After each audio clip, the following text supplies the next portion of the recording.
আমার রাসূল সাল্লাল্লাহু আলাইহি ওয়াসাল্লাম দুনিয়ার জমিনের তশরিফ আনা থেকে শুরু করে 63টি বছর হায়াতের জিন্দেগির মধ্যে কখনো কোনো জীবজন্তু, কোনো মানুষের তো ভুলে গেলা, কোনো জীবজন্তু পর্যন্ত ক্ষতি করে নাই, করেছে করে নাই। কিন্তু একটি দল চেষ্টা করেছিল ওই কাজটি কি করার জন্য, কেটে ফেলার জন্য। আচ্ছা, আর কারণ বুঝে যারা কেটেছিল তাদেরকে একটি যুবক ফাটিয়ে দিয়েছিল, তাদেরকে মহাত্মা কি করেছিল, ফাটিয়ে দেওয়া হয়েছিল। ওই উজ্জ্বল চেহারাদের সেই যুবক বিরোধীদেরকে দিয়ে পরিবর্তন করার পর হযরত আব্দুল মুত্তালিব বলেন, আমি হাত দিয়ে ওই গাছ থেকে কিছু ফল নেওয়ার চেষ্টা করেছি। কিছু কি নেওয়ার চেষ্টা করেছে, নেওয়ার চেষ্টা করেছে।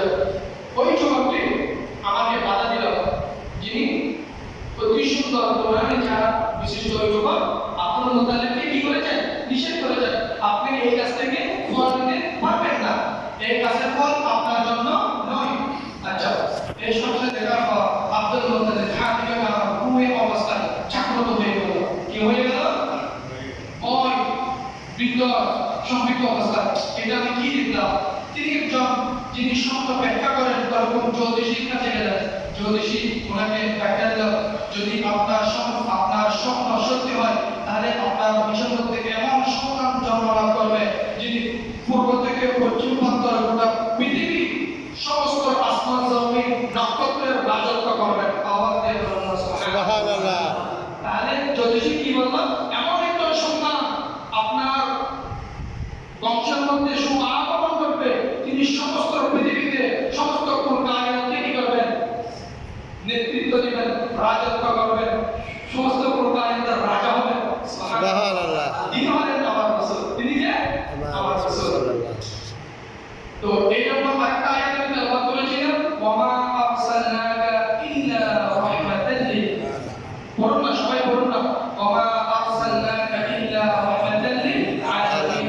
আল্লাহ পাক রব্বুল আলামিন পবিত্র কালামে কোরআনের মধ্যে ইরশাদ করেন, আমি এক একটা নবী পাঠাইতাম এক একটা সম্প্রদায়ের জন্য, এক একটা নবী পাঠাইতাম এক একটা সম্প্রদায়ের জন্য, এক একটা নবী পাঠাইতাম এক একটা কওমের জন্য, এক একটা নবী পাঠাইতাম এক একটা ভাষাবিদ বংশের জন্য, এক একটা নবী পাঠাইতাম এক একটি গোষ্ঠীর জন্য, এক একটি নবী পাঠাইতাম এক একটি সম্প্রদায়ের জন্য, এক একটি জাতির জন্য।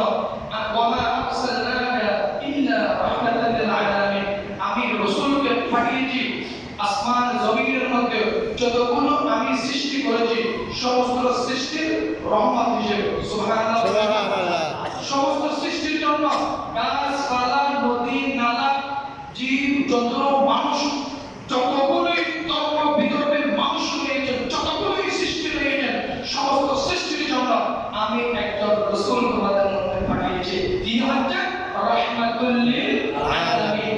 যেই রাহমাতুল লিল আলামিন দুনিয়াতে তাশরীফ আনার সাথে সাথে মরা গাছ জিন্দা হয়ে যায়, মক্কা মদিনা জীবিত হয়ে যায়, পাহাড় জীবিত হয়ে যায়। যে কলবের মধ্যে অন্ধকার, গভীর অন্ধকার গুনাহের কারণে ওই মরা কলব জিন্দা হয়ে যায়, তিনি হচ্ছেন রাহমাতুল লিল আলামিন। মরা কলব জিন্দা করেন তিনি কে, রাহমাতুল লিল আলামিন।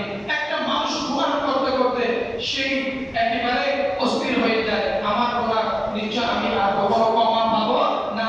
আমার রাসূল বলেন, তুমি আল্লাহর দরবারে তওবা করো। আল্লাহ কি করো, তুমি তওবা করো, তুমি আল্লাহর দরবারে ফিরে এসো। রাহমাতুল লিল আলামিন হিসেবে তুমি আমাকে পাবে, তোমার জন্য সুপারিশকারী হিসেবে তুমি কাকে পাবে, আমাকে পাবে। পৃথিবীতে তুমি এতগুলো গুনাহ করেছো, সমস্ত কাজগুলো যদি কলম দিয়ে লিখা হয়, সমস্ত পানিগুলো যদি সই করা হয়, তুমি এতগুলো গুনাহ তুমি করেছো, শুধু আল্লাহর দরবারে একবার তুমি ফিরে এসো, তুমি আমাকে রাহমাতুল লিল আলামিন হিসেবে পাবে। সালাত করি ইয়া রাসূলুল্লাহ,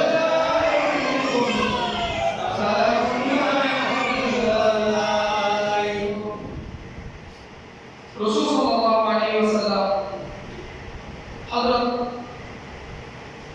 দুনিয়াতে তাশরীফ নেওয়ার পূর্বে ওনার সম্মানিত জান্নাতি পিতা আব্দুল্লাহ ওফাত গ্রহণ করেন। সেটা আপনারা প্রত্যেকেই জানেন না?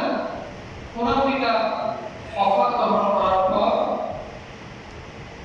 মক্কার কিছু নারী মা আমেনার নামে একটা ধর্মত দিতে শুরু করলো, একটা বিষয় জানার জন্য চেষ্টা করলো যে একজন বিধবা নারীর শরীরে যদি সুগন্ধ উচ্চমানের আতর ব্যবহার করা হয়, এটা তো ভালো লক্ষণ নয়। দাদা আব্দুল মুত্তালিবের কাছে এসে বলল, ও হাতেমে কাবার মুতাওয়াল্লি, তোমার পুত্রবধূ তো স্বামী নাই, তোমার পুত্রবধূ কি নাই? স্বামী নাই। তোমার পুত্রবধূর শরীর থেকে উচ্চ স্তরের আতরের সুগন্ধ বাইর হয়, তোমার পুত্রবধূ এই উচ্চ স্তরের সুগন্ধে আতর কেন ব্যবহার করে? তোমার তো কি নাই? স্বামী নেই। ওরা তো কি নাই? এটা লক্ষণ কি নয়? ভালো নয়।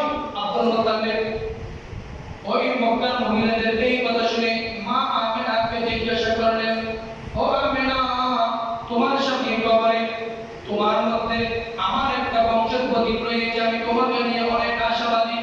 মক্কার মহিলারা বলতে লাগলো, তোমার মাথা থেকে পা পর্যন্ত উন্নত মানের একটি আতরের সুগন্ধি পাওয়া যাচ্ছে। তুমি তোমার স্বামী জীবিত নয়, জীবিত না থাকার পরেও তুমি এই উন্নত মানের সুগন্ধি কেন ব্যবহার করো?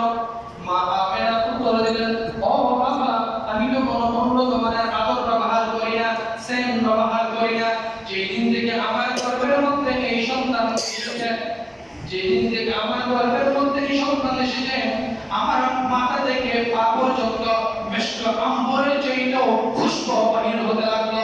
সুবহানাল্লাহ, সুবহানাল্লাহ।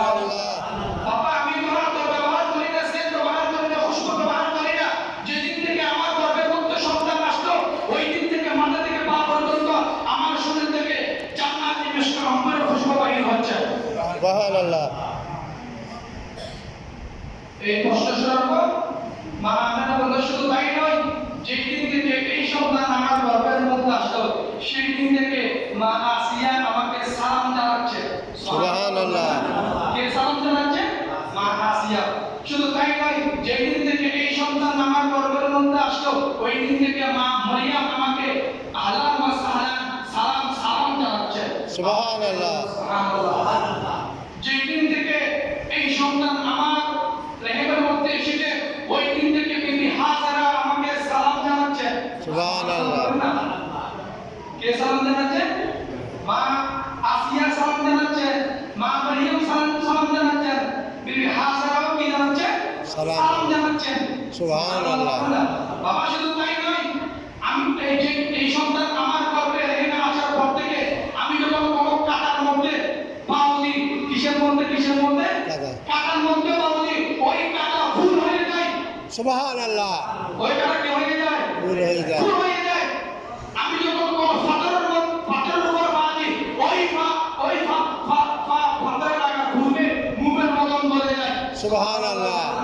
বাবা, সবগুলো আমি কিছু বুঝতে পারতেছি না, এসবগুলো আমার বোঝার কোনো ক্ষমতা নাই। যেদিন থেকে এই সন্তান এই গর্ভে এসেছে, ওই দিন থেকে আমি দেখতে পেলাম মা মারিয়াম আমাকে সালাম জানাচ্ছে, মা আসিয়া আমাকে সালাম জানাচ্ছে,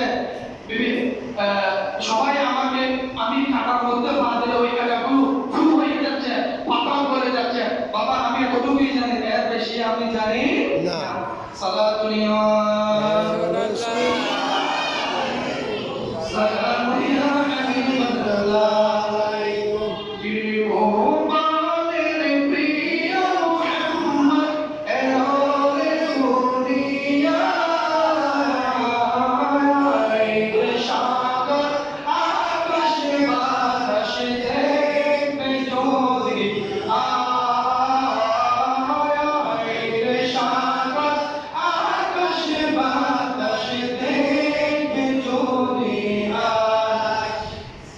আবু তালেব, আপনারা নাম শুনেছেন আবু তালেবের? তিনি 40 থেকে 42 বছর আমার রাসূল প্রত্যেকে বলুন সাল্লাল্লাহু আলাইহি ওয়াসাল্লাম লালন পালন করেছেন। সুবহানাল্লাহ। দাদা আব্দুল মুত্তালিবের পর যিনি আমার রাসূলকে লালন পালন করেছেন, তিনি কে? Abdul Muttalib. আবু তালেব। আব্দুল মুত্তালিবের পর যিনি আমার রাসূলকে 40-42 বছর পালন করেছেন, তিনি কে? আবু তালেব। ওই একটা সুন্দর কথা বললাম না, দাদা আব্দুল মুত্তালিব সামনে থেকে ওই জ্যোতিষীর কথা শুনে আবু তালেব চতুর্থ পাশে এই কথা ঘোষণা করতে লাগলো যে আমাদের বংশের মধ্যে একটা প্রতীক উচ্চ নক্ষত্র নূর জন্মাবে। সুবহানাল্লাহ। প্রচার করতে লাগলো। ওই আবু তালেব বলেন, হে ভাতিজা, তুমি কি জানো তোমার শান কত দূর, তোমার ইজ্জত, তোমার কদর, তোমার তোমার শান তোমার বরকত কত তুমি জানো? বলে যে না চাচা আমি তো জানি। বলে যে চাচা আপনি জানেন আমি কিছু নিজের চোখে দেখেছি আর কিছু তোমার মায়ের মুখ থেকে শুনেছি। সুবহানাল্লাহ। কিছু নিজের চোখে দেখেছি আর কিছু তোমার আম্মা জানেন কাছ থেকে শুনেছি। তোমার আমজাদ তোমার শান তোমার মা কত বলতে তোমার আম্মা আমাকে বর্ণনা করেছে আর কিছু কি আমি নিজেও দেখেছি।